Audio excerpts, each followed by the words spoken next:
Growing up, my life seemed pretty ordinary from the outside. My parents held regular office jobs that paid well enough to sustain a comfortable lifestyle in our cozy suburban home. I arrived first into the family, and 4 years later, my sister Harper was born, marking the beginning of subtle yet profound changes that I wouldn't fully grasp until much later. I vividly recall the morning Harper started school. Our mom was bustling about in the kitchen, a tune on her lips as she meticulously prepared Harper's lunch, complete with a heart-shaped sandwich and a loving note tucked inside. Harper's laughter filled the air, her pigtails dancing with each giggle as she admired her specially crafted meal. Meanwhile, I peered inside my lunchbox, finding nothing but the previous night's leftovers, and a sudden pang of jealousy struck me. Tentatively, I asked Mom if I could have a heart-shaped sandwich too. Without even glancing my way, she dismissed my request, claiming I was too old for such things and, besides, we were supposedly out of bread. I bit my tongue, choosing not to argue even though I knew she had just used bread for Harper's lunch. As time marched on, this pattern of favoritism only became more evident. Whenever Harper had a school event, our mom was always there, cheering the loudest, camera in hand. In contrast, she rarely attended my activities, if at all. One afternoon, while scrolling through Mom's Facebook, the disparity hit me harder than ever. Her page was a virtual altar dedicated to Harper, filled with images of her at recitals, winning spelling bees, and showcasing new outfits. My own presence was barely noticeable, relegated to the occasional blurry, partially cropped background appearance. Confronting Mom about the glaring imbalance on her social media didn't go well. She brushed off my concerns, claiming Harper was simply more photogenic. That remark felt like a slap. Was more photogenic just a euphemism for prettier or more favored? During these times, Dad became my sanctuary. He seemed to sense the inequity and tried to compensate with small acts of kindness. Ice cream trips just for the two of us, or spontaneous drives. His efforts were the few bright spots in my increasingly overshadowed existence. However, as years passed, these moments became rare, and I often caught him with a look of resignation as he observed Mom doting on Harper. The favoritism escalated when Harper expressed an interest in piano. Mom's enthusiasm was palpable. She promised the best tutor, and soon, a grand piano adorned our living room, with Harper receiving lessons twice a week. Shortly after, I mustered the courage to ask for new art supplies, as mine were nearly worn out. Mom's response was dismissive, citing the cost of Harper's piano lessons as a reason we couldn't indulge my hobbies. This pattern of favoritism not only strained my relationship with my family, but also left deep-seated feelings of inadequacy and neglect. As I grew older, these experiences shaped my understanding of love and fairness, leaving me to ponder the complexities of family dynamics and the silent battles often fought within the walls of a home that might appear perfectly normal to the outside world. Feeling my cheeks heat up, I tried to explain to Mom that my love for art wasn't just a passing fancy. I had cherished it for years. But she was dismissive, suggesting sharply that I should consider a less expensive hobby.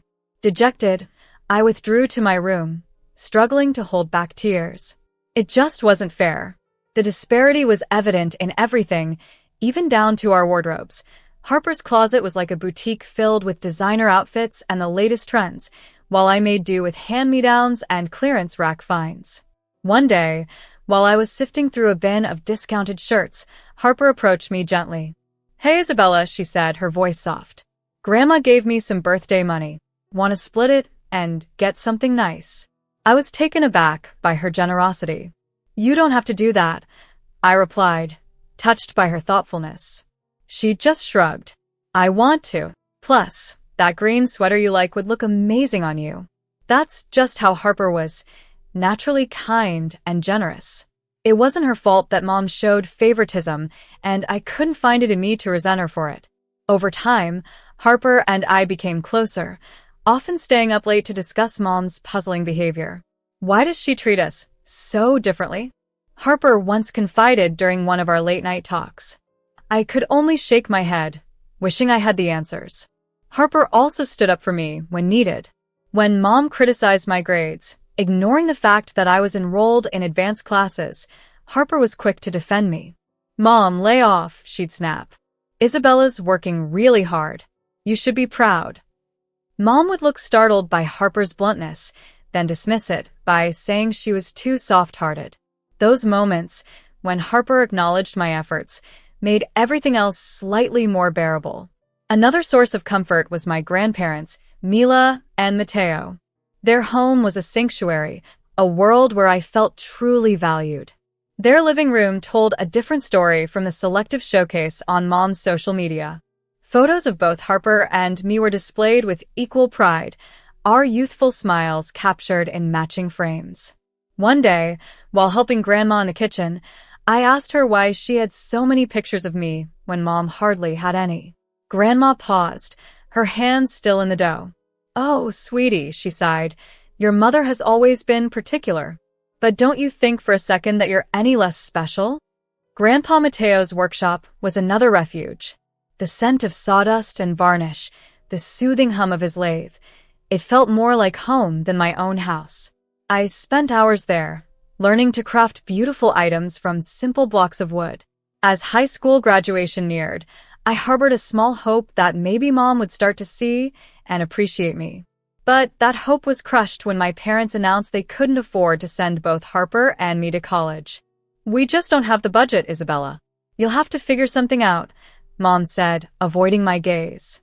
Distraught, I found myself at my grandparents' doorstep, tears streaming down my face. Grandma enveloped me in a warm embrace as I poured out my heart to them, telling them everything that had been weighing on me. Their comforting presence reminded me that, despite everything, I had a place where I truly belonged and was valued just as much as Harper. After I spilled my heart out, Grandma and Grandpa exchanged a look, one that I couldn't quite decipher. Grandpa cleared his throat gently. "Isabella," he began slowly, his voice filled with something I dared not hope for, "how would you feel if we paid for your first 3 years of college?" I blinked, stunned, half believing I had misheard him. "You would do that?" Grandma gave my hand a reassuring squeeze. "Of course, sweetheart. We believe in you," she said, her eyes warm with conviction. For the first time in a long while, a spark of hope ignited within me. With my grandparents' support, I found the courage to apply to a public university a few hours from home. As I loaded up my old Honda Civic, a cocktail of excitement and anxiety coursed through me. This was my shot, a chance to redefine myself beyond the shadows of favoritism that had darkened my youth. Driving away, I watched my childhood home shrink in the rearview mirror and made a silent vow to succeed, no matter the obstacles. The initial 3 years at college passed in a whirlwind of lectures, newfound friendships, and a sweet taste of independence. However, as the end of my grandparents' financial support loomed, the harsh reality set in. I juggled multiple part-time jobs. Morning shifts at the campus cafe left my hands perpetually scented with espresso, and afternoons were spent stacking books in the library or tutoring bewildered freshmen in calculus. One night, staggering past midnight, my roommate Olivia looked up, concern etching her features. "Isabella, when's the last time you slept?" I shrugged off her concern with a tired grin, cracking open an energy drink. "Sleeps for the week. Got a paper to finish." Surviving on vending machine snacks and sheer determination, I powered through. Whenever the temptation to quit gnawed at me, I'd recall my mother's dismissive attitude, which only fueled my resolve to push harder. It was during my junior year when Harper's call came, her voice unusually strained. "Isabella, are you sitting down?" An icy dread clenched my stomach. "What's wrong? Is it Grandma and Grandpa?" "They're fine," she hastened to reassure me, then hesitated before dropping the bombshell. Despite their claims of financial strain, our parents had managed to send Harper to Wellesley, one of the most prestigious and expensive private colleges. "I'm so sorry, Isabella," Harper sobbed into the phone. "I had no idea. I'll drop out, I swear. It's not fair." "No, don't you dare," I insisted, sharper than I intended. "This isn't your fault, and you deserve this chance.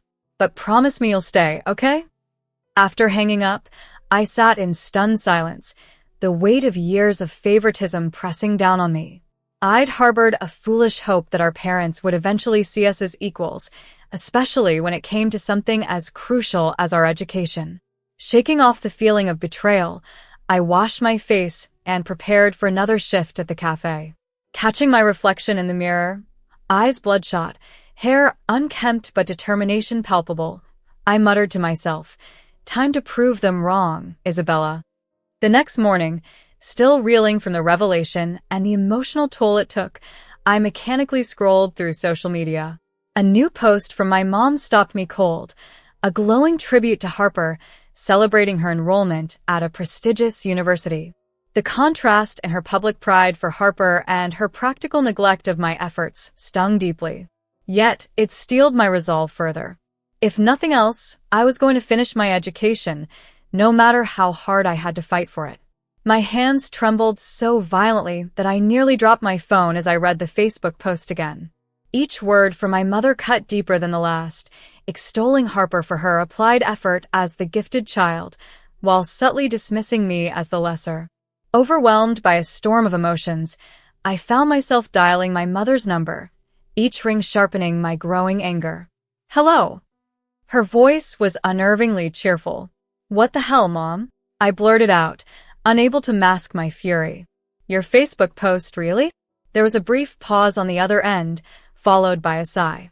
"Oh, Isabella, don't tell me you're jealous of your sister's success." "Jealous?" The accusation nearly made me scream. "You lied to me," I shot back. "You said you couldn't afford college for both of us." "Well," she replied, her voice dripping with condescension, "talent needs to be nurtured, while mediocrity can cope on its own."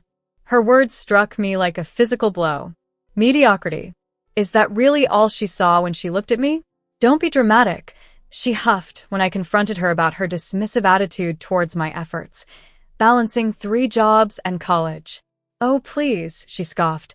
"Working as a barista isn't exactly setting the world on fire, is it?" Our conversation escalated quickly, our voices raised in heated argument until I was shouting, and she remained coldly dismissive. Exhausted and shaken, I ended the call. An hour later, my phone rang again. It was Dad. "Isabella," he began sternly, "what's this I hear about you yelling at your mother?" A flicker of hope sparked within me. Surely Dad would understand. But as I explained the situation, hoping for his support, it quickly faded. "Your mother is very upset," he said. "She's not feeling well because of your call. How could you be so ungrateful, always causing problems?" "Ungrateful?" I interjected, disbelief tinging my voice. "Dad, you lied to us. You said you couldn't afford college for both of us, but Harper's at Wellesley." There was a pause on the line, a moment where I thought he might finally see my perspective. But then he continued, "Your mother had some savings set aside for emergencies." "For emergencies," he said, "and my education wasn't considered one of them." I hung up, then turned off my phone, sinking to the floor. I hugged my knees to my chest, feeling more isolated than ever. Dad had always been the one to attempt fairness, but now he was just another person who saw me as less talented, less worthy, just less. Life continued, and I buried myself in work and studies, barely giving myself a moment to breathe or dwell on the family drama. One night, utterly drained from a double shift at the coffee shop, I collapsed onto my worn-out couch and aimlessly flipped through TV channels. That's when I landed on a cheesy show about family secrets and hidden parentages. Tonight, on Family Secrets Exposed, the overly dramatic narrator intoned, we uncover the shocking truth behind one woman's lifelong struggle with maternal rejection. I was about to switch the channel, disinterested, but the storyline snagged my attention.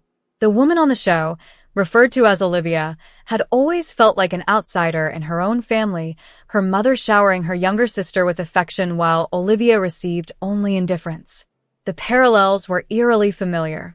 As the TV show unfolded, the main character, Olivia, learned she was adopted, which explains the favoritism and distance she experienced from her parents. Sitting upright on my couch, my heart raced as a wild thought entered my mind. Could I be in a similar situation? It seemed far-fetched, But the more I considered it, the more it seemed to make sense. My mom's overt favoritism, my dad's emotional withdrawal, and my persistent feeling of being an outsider in my own family. Compelled by a mix of fear and anticipation, I quickly searched online for at-home DNA tests. My fingers trembled as I placed the order. When the kit arrived, I faced a new challenge. I needed DNA samples from my parents, and I knew they wouldn't willingly participate. It was then I decided to involve Harper, the only person I felt I could trust with this sensitive task. "You want me to do what?" Harper gasped over the phone when I explained my plan. "I know it sounds crazy," I admitted, "but don't you want to know the truth?" After a long pause, she agreed. "Okay, I'm in. But if we get caught, I'm blaming you." Harper managed to discreetly collect the samples we needed, snagging a few hairs from Mom's brush and swabbing Dad's coffee mug. Then came the agonizing wait for the results. When the email finally arrived, my hands shook so much I could barely click to open it. I braced myself for the possibility of discovering I wasn't truly a part of my family. However, the results revealed something even more shocking. I was indeed the biological child of my parents. But Harper? She only shared DNA with our mother, not our father. I must have reread the results a dozen times in disbelief. How was this possible? Did Mom have an affair? Did Dad know? My mind spun with questions as I tried to process the information. Just then, my phone vibrated. It was Harper. "Isabella, did you get the results? What did they say?" I took a deep breath. "Harper, I think you should come over. There's something you need to see." An hour later, Harper is next to me on my lumpy couch, her face ashen as she read the test results. "This can't be right," she murmured, her voice barely a whisper. I shook my head, sadness washing over me. "I don't think it's a mistake, Harper. Look at the confidence levels. It's pretty definitive." Tears welled up in Harper's eyes. "But that would mean Mom had an affair," she concluded. "Yeah," I acknowledged, the weight of our discovery heavy in the air. We sat in stunned silence, the implications of our newfound knowledge slowly settling in. Everything we thought we knew about our family, about who we were, had been irrevocably altered. In the days following the revelation, I was a wreck. I struggled to eat, sleep, or focus on anything. The secret weighed heavily on me, a crushing burden of unknowns and what-ifs. I decided not to tell Dad. At least not yet. I needed time to figure out how to handle this bombshell without causing more pain. The truth had changed everything, and I wasn't sure how we, as a family, could navigate the tumultuous waters that lay ahead. Starting a conversation about the discovered truth felt impossible. How could I possibly tell my dad, "Hey, your cherished daughter Harper isn't actually your biological child"?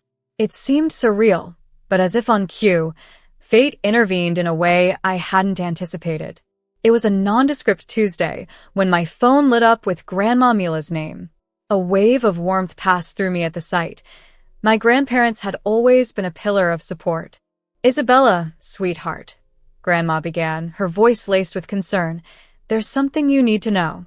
Your mother visited us yesterday. She asked us to change our will, to disinherit you in favor of Harper. Of course, we refused. But Isabella, what's going on?" As I recounted everything, the overt favoritism, the college fund lies, the DNA test results, Grandma listened in stunned silence. "Oh, Isabella," she sighed deeply after I finished. "I'm so sorry. We had no idea it was this severe." Tears I hadn't noticed began to stream down my face. "Thanks, Grandma, for telling me and for not giving up on me," I managed to say through the sobs. After hanging up, I sat frozen, processing the weight of everything. It was clear then, no more secrets, no more lies. It was time for the truth to come out. The opportunity presented itself unexpectedly. Harper called, her voice uneasy as she explained that Mom and Dad planned to have just a small family dinner this year. That was my cue. Driven by a mix of dread and determination, I drove to my parents' home unannounced, my heart thumping wildly as I pulled into the driveway. Through the dining room window, I could see the perfect tableau. Mom, Dad, Harper, and even Dad's best friend, Oliver, all gathered around the table. The idyllic scene was surreal, underscored by the cheerful holiday music floating through the air. I burst through the front door. Mom's face darkened immediately. "Isabella, what are you doing here? Your behavior lately has been absolutely unacceptable," she scolded. "Trouble." I laughed bitterly, the sound more of a scoff than amusement. "Oh, that's rich coming from you. Tell me, Mom, how long have you been lying to all of us?"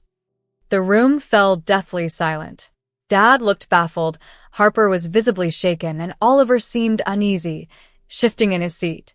"What are you talking about?" Dad finally asked, confusion written all over his face. I took a deep breath, my heart sinking with the weight of the words I was about to utter. "I had a DNA test done, Dad." "I'm so sorry, but Harper isn't your daughter." The impact was immediate. Dad stood abruptly, his face contorted in shock and anger. Harper started sobbing, and Mom collapsed into her chair, overwhelmed by the unfolding drama. "Aurora," Dad's voice cracked, barely a whisper. "Is this true?" Through her tears, Mom nodded. "I'm sorry, Henry. It just happened. Oliver and we've been in love for years. I never meant for it to go this far, but when I got pregnant with Harper..." Oliver stood, attempting to interject.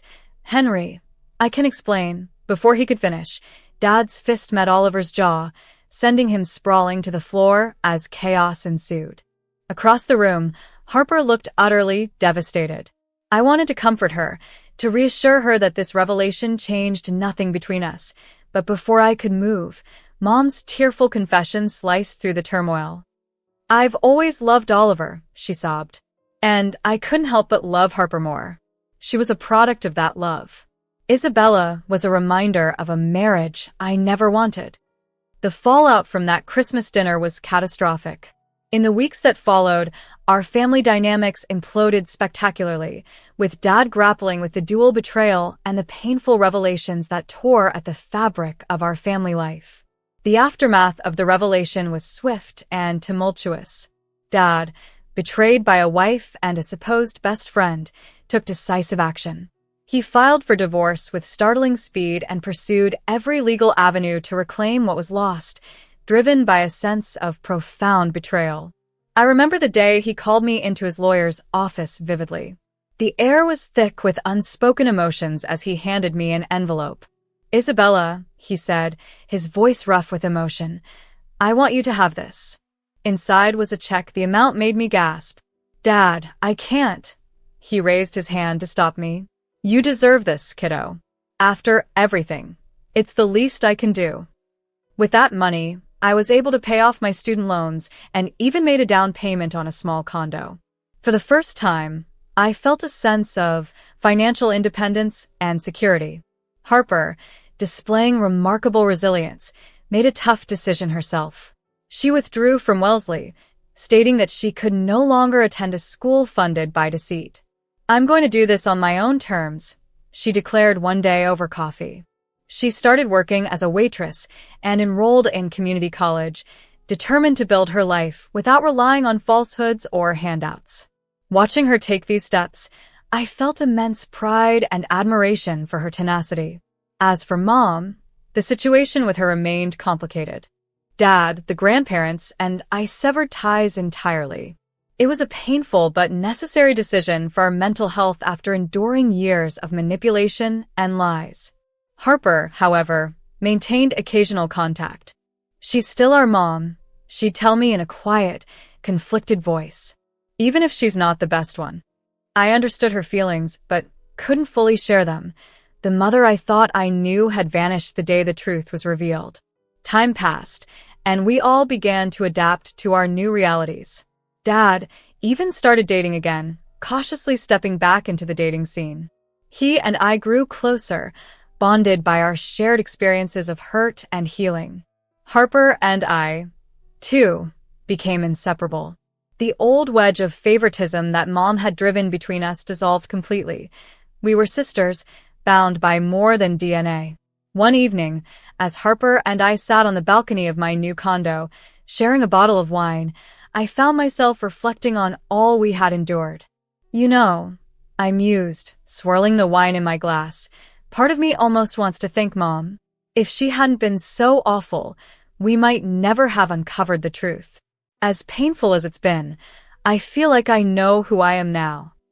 Harper nodded, understanding dawning in her eyes. Yeah, I get that. It's like the fog has lifted. So, what's next for Isabella 2.0? I laughed lightly, feeling the possibilities of the future unfurling before me. God, I don't know.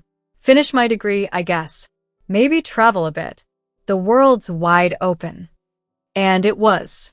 For the first time in my life, I felt truly free. The burdens of trying to earn Mom's love, competing with Harper, and never feeling good enough had all evaporated.